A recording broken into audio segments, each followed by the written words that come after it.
Hello and welcome to WhatMap for Cities Skylines, your one-stop shop for everything workshop.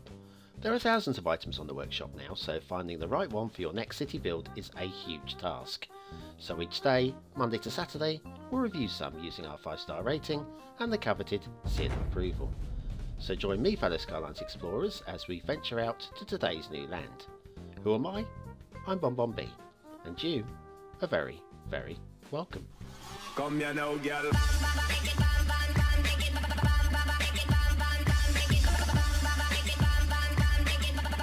Hello and welcome to WhatMap, your one-stop shop for everything workshop. BonBon here, how you doing? Right, regulars to the show will recall last week I said something about getting loads of new goodies to improve the sound and visuals on the show by upgrading my computer. It didn't go exactly to plan. Now, the map review will be along very, very shortly, and if you're here just for the map review, please feel free to skip to the timestamp printed on the screen now. You'll only be missing me griping about what went wrong over the last week or so. If you're a regular to show and do like to know what's going on behind the scenes, then stick with me. Anyway, we'll catch you guys up in a minute. Okay, right, see you later. Bye. Right, okay, everybody else, anybody who's still here, we'll start off with what went right.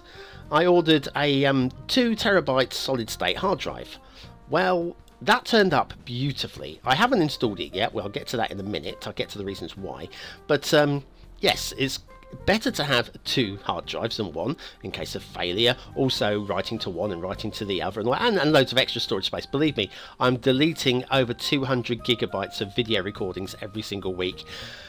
I'm churning out a lot of stuff. So anyway, a second hard drive is a good thing. I didn't want to install that until also the other thing that I ordered for inside of my PC was an extra 16 gigabytes of DDR3 RAM. Because RAM, you've got to have RAM.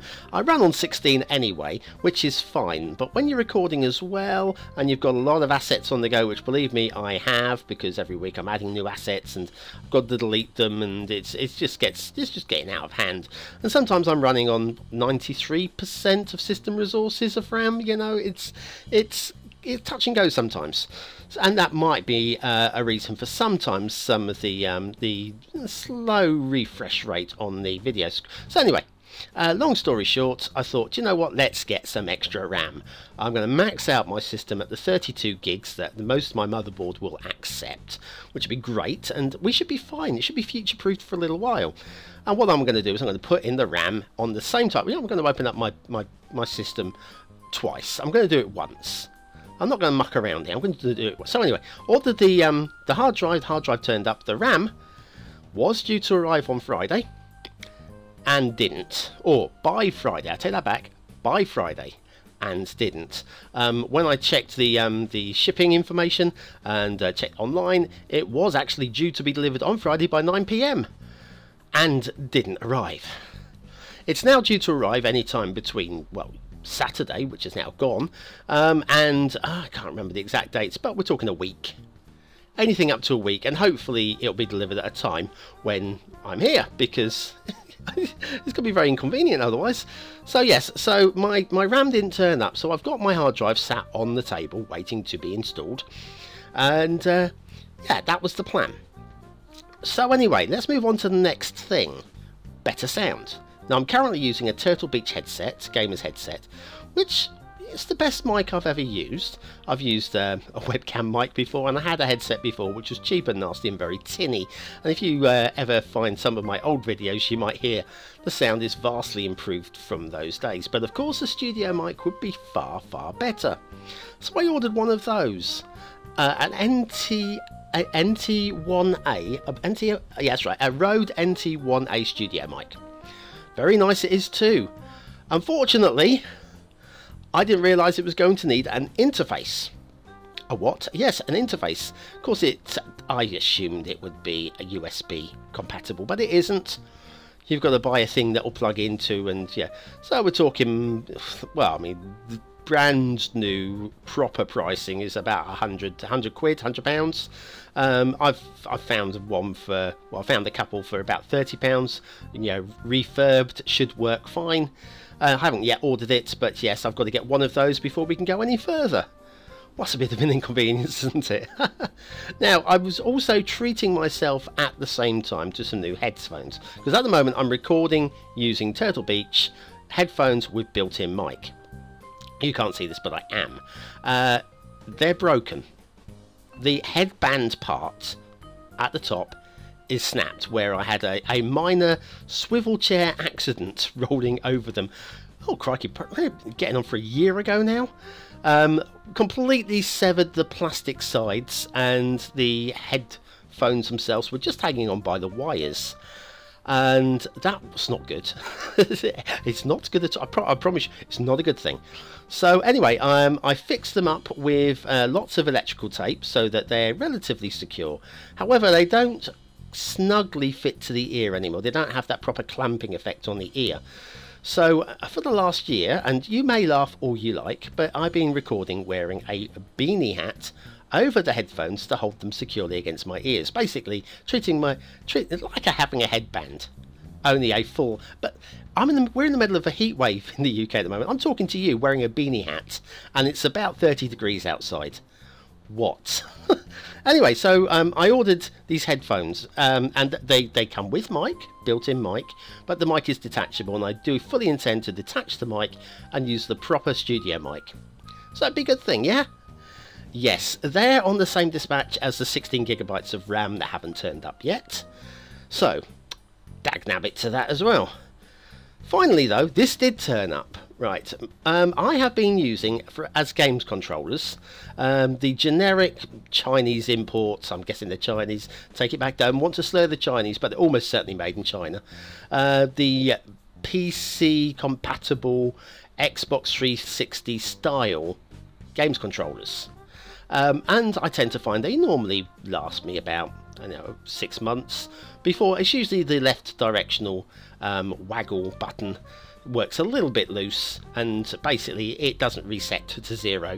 You remove your thumb from the directional button, it doesn't actually reset to 0, which is of course no good, especially for things like Rocket League, where your car will be drifting slightly while you're trying to drive in a straight line, or if you're playing, I don't play player-unknown backgrounds, but if you imagine just standing still and your character on screen side-footing very slowly to the left or something like that. So yes, you need that to reset to 0, and I have over the years gone through a number of these. I haven't been throwing them away because they all kind of work, and in the event of an emergency you can find the best of what you've got. Unfortunately, the best of what I've got isn't really good enough, so really I've got to send them out for recycling, I guess. So I thought, do you know what, rather than spending £15 on yet another generic PC Xbox controller, I would invest in a proper Xbox 360, because let's face it, not the game, the actual controller. A wired one of those plugged into my PC cannot go wrong. They will last for years. They just don't fault, do they? So anyway, ordered that. It turned up. It turned up beautifully. The box looked like it'd been previously opened, but everything was inside was in mint condition. I plugged it in. I got very excited about having a quick game of Rocket League for the first time in a few weeks, actually. And there's a loose wire in, you know, where the USB wire actually goes into the top of the controller. Yes, there's a wire loose inside in there. I know it's loose inside because basically if you hold the wire at the right angle, everything connects up and it plays well. And as soon as you start moving the controller, it is loose and it disconnects and then reconnects instantly. If you don't move at all and hold the wire in the right direction, it's absolutely perfect. But I'm not spending, or whatever I spent, £60, £70, I don't recall actually. I bought so much on that. As you can see, from what I've just told you, I spent a lot of money on that one day. Anyway, it was ballpark £60–70. It's got to be perfect, I'm sorry. The box looked like it'd been opened, so to me that looks like it's been returned and then sent back out, because they looked at it and gone, there's nothing wrong with this. Well, yes there is. So I now need to return that to Amazon. Now the problem is there is no exchange system via Amazon that I can find. I've never had to return anything to Amazon before, so I need to return this.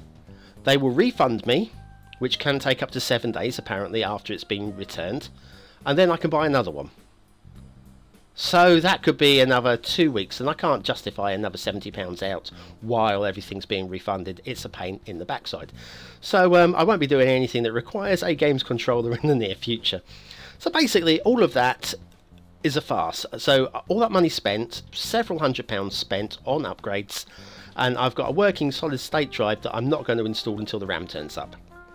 So basically there are 0 improvements this week. I'm sorry I've gone on so long about this one, but I really needed to get it off of my chest. And it's you guys are good listeners, those of you that are still listening and haven't skipped forward to the map review. On the plus side, I did go onto the Steam sale and bought 9, you heard me right, 9 new games. A couple of them are just for my personal flipping about with. Super Hot, I mean that won't make a video series for you guys, but it looks so cool, I want to play that. I bought a couple of games very specifically for Let's Plays on here, which was similar in style-ish to Far Lone Sales, a nice slow little puzzle game type things. I bought XCOM Enemy Unknown and XCOM 2, which will possibly become video series. XCOM Enemy Unknown definitely will. I've already started recording that to go out on Thursdays, and a few other bits and pieces as well, but we won't go into that because frankly we've been talking too long. Shall we crack on and do today's asset review? What are we talking about? Map review. Let's crack on and do today's map review, shall we? And so today's map is King of Prussia by VAF Outhouse Stakeback. Okay, if you insist on calling yourself that, I'm not going to stop you. There's your start square. No intersection, but we do have highway and water, although it might be stagnant, you can never tell. And then off to the resources. Do you know what? Resources, really like those. I think that's a perfectly adequate resource map for a vanilla game. What do we need off of the workshop? And the answer is absolutely zippity zoo. It is a vanilla map. You can choose to have a theme if you really want to. And it's based on a real place in Pennsylvania. There we go.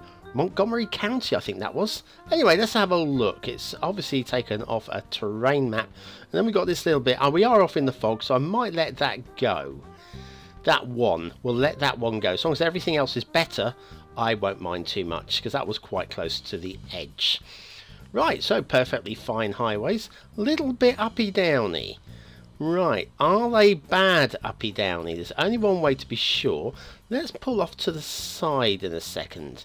Right, now does that look too bad in real life terms? The answer is not really. It's worse on this side, but even so, that doesn't look too bad. That really is well within realism. So, although it looks uppy-downy, I think it feels almost real, sort of. Of course, in terms of the game, it looks a little bit awkward and a little bit ugly, but in realism, that's fine. Ah, now this is a bit steeper down here. Oh, here's one. Look at this dip here. Now that I don't like. That is way too steep for my liking, and so I think we're going to start marking the map down on detailing. A little bit jinky-janky coming up over the ridge as well there. Our first bridge looks a bit awkward at first. Let's pull to one side. Oh, it's a dry river bridge as well. Yeah, they're not perfectly aligned. They're not at the same level. It's close. It's very, very close to being a very nice bridge. It's just an okay bridge. Here we go again, coming at different levels. Looks okay. Oh, no, it's not even level. It's not even a level bridge.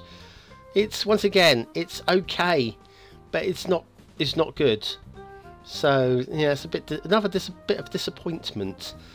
Is it going to be a map of disappointments? I do hope not. Bit of a drop off there as well. We're not even going to look at that one. Let's roll on. See, this is nice along here. Well, we are already heading towards the fog, yet we're nowhere near the start square. Now, where's the start square? Start square is over there somewhere. We know there's a highway that goes to the start square. This is weird. Yeah, a little bit steep there. I've got to be honest, that's a bit too steep. But we're going into the fog, so we can kind of let that go. And heading into the fog, a little bit dark, so we'd switch the fog off. And yeah, a bit steep, but once again, we're in the fog. We can turn a bit of a blind eye when we're in the fog, a little bit.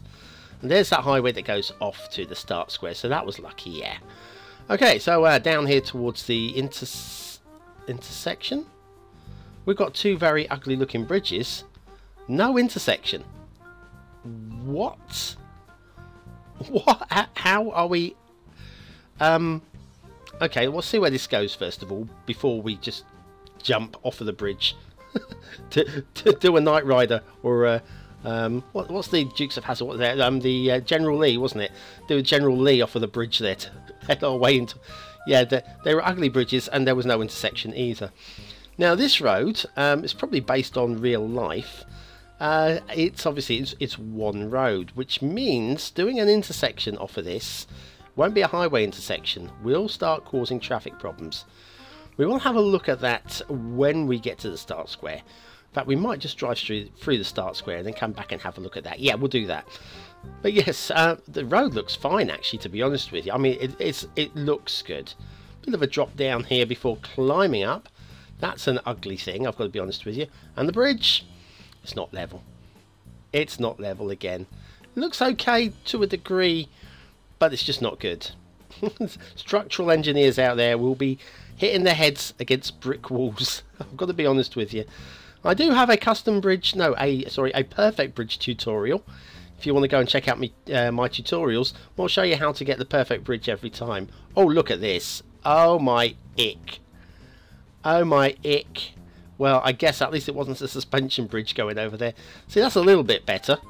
When I say better, that's a little bit less bad. A little bit. Okay, I will follow this off. Seems to be going just off towards the fog with not much going on. Let's have a look ahead. Are we basically a bit jinky janky there? A little bit of jinky janky. It's not horrific. It's not horrific. We can blind eye that one as well. We've got another dip there. Straight line, but basically looks like it's been drawn in one shot. And then a little bend off in towards where the fog would begin. A little bit of dip there. That would be in the fog as well. So blind eye to that one.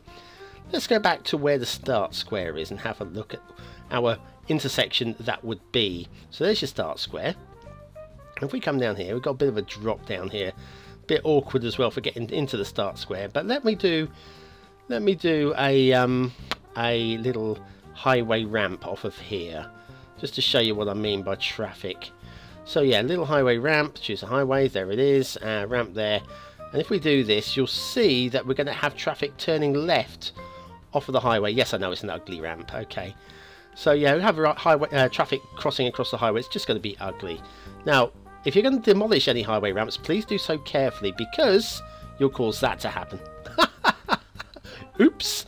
Yeah, sorry about that. Sorry about that. Don't sue me, sue my lawyer. Okay, let's have a look at the rail. Now the rail, I've got to be honest with you, is not as good as the roads. It's not, because the rail does need to be smooth. The roads, you can get away with a little bit of that, but the rail, it just feels, oh, it just feels awful. I'm got to be honest with you, considering it's a relatively flat map. It is actually, if you look at it across the whole. Yeah, there are hills, but they're not huge. We're not looking at mountainous terrain. And then you get things like this. Considering we haven't really got any hills to work with, we've got this. That will feed off towards the fog right the way over there. We're not going to go that way, because I just want to show you this direction instead, because what we've got here are parallel rail, one on either side of the river. You can't quite see the other one at the moment. You will in a moment. It's just running across there. Can you see it? Getting a bit closer to it. Yeah, there it is. That's the parallel rail that started off at that junction that we just left. So yeah, that's for me. I mean, that's okay. I mean, I don't have a problem with that. It's just not very tidily done. So anyways, this is, got to be honest with you, a little bit shoddy, just a little bit. But you know what isn't shoddy? You know what should we do? What should we do? We'll go and do our asset review. This is not shoddy. This is very nice indeed. It's the Victorian farmhouse by old friend of the show, Mr. Mason. We've got a Skylines talk. We interviewed him last year. If you want to go and listen to it, he's a really interesting dude, I've got to tell you. A great creator as well. He does all the plants, but he also does some buildings. And this one, look at this. This is splendido, this is. I'm using the wrong theme and LUT, by the way. I goofed. I used the wrong theme most of the week as well. But today we are using the wrong LUT. But if anything, it should bring out the green in the trees underneath this particular LUT. That's very sweet. So anyway, Victorian Farmhouse by Mr. Maison. We have been spoiled once again by the King of Green. When I say King of Green, I don't mean like that stuff. No, not that rolling up stuff. No, all the other green things, all the happy trees. And so off to Themington Island for this week's theme and LUT combo. And I have decided to go with the high-flying Stray Cats Territory, or SCT as it appears in the title, Nature Reserve. All one word, Nature Reserve in the title, or Nature Reserve if you want to call it correctly, by Rafa, who is a great creator of themes indeed. With, and I'm going for the real super combo here, the dark green LUT from Creative Decks. Look at that, Rafa and Decks. Now that is a match made in heaven. Now let's have a quick look at a couple of factoids. We're still on the human body. Tears contain a soothing antiseptic substance. Oh, come on, put your teeth in, BonBonB. Tears contain a soothing antiseptic substance. Yeah, that's good to know. And finally, this is written for me, this one. On average, we lose between 30 and 60 hairs a day. I don't mean those like rabbit-type creatures, no. I mean just follicles falling out. I think that might be an understatement for me. Back to King of Prussia, VAF Outhouse Stake back. There are no shipping routes. There are a couple of air routes, which for some reason still not being marked up on my map.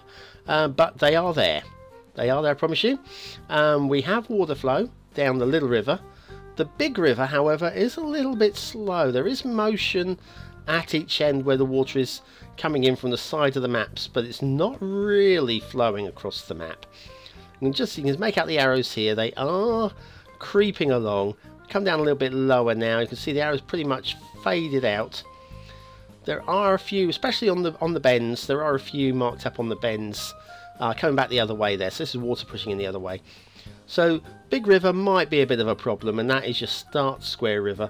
But the little river, this is interesting, right? If we have a look at this, so if we go into where are we? That's the one. There's a water source there. Right there, water pushing back off the edge of the map by putting it there, of course. We've got water sources there and there. I just find that odd positionings for water sources. Personally, I kind of get it. It just seems a little bit odd. Right, let's come down and have a look at the ground's eye view. We've got this I'm guessing is an old quarry. Actually, I don't mind it. I don't mind that as an obsolete quarry at all. It's great. It's fine. It's absolutely fine. This one I think is also a quarry. If you have a look at the shape of this, the edges are relatively square on 2 of the 3 sides. And that's why I think that is a man-made item. So I haven't checked. If I'm wrong or whatever, you can tell me. I don't mind. I can take it. I do like the hills. The hills are not, once again, they're not really obstructive hills. They're hills that make you think. And if you look at that, it's a proper ridge going along there. I don't know Pennsylvania that well, but I know there are ridges. And there's definitely a ridge running along here. I do understand how the tectonic plates work, so don't have to tell me in the description. I just don't know that particular area of geography. Like the San Andreas Fault, obviously we all know about that one. Pennsylvania, I'm less knowledgeable about. But if Pennsylvania looks like this, it's got to be a very nice state. County? Good grief. Anyway, yeah, very vanilla. Obviously a lot of vanilla trees. I haven't shown you we do have some drowned trees. Not many, there are a few though in the main river. Okay, let's mark this thing up. Aesthetically, do you know what? It's not ugly in any way, shape or form. I do like the overall design of the map as well. It could benefit from a nice theme and from some custom assets, but overall, it's not ugly. The roads, however, are, and the rail is as well. And rather than knocking it down, because I think the location and the position of the roads are good, just think the detail on them is awful. And for that, I'm going to bring it down to 2 stars for detail. Because overall, the detailing, it could be a lot worse still. Gameplay potential,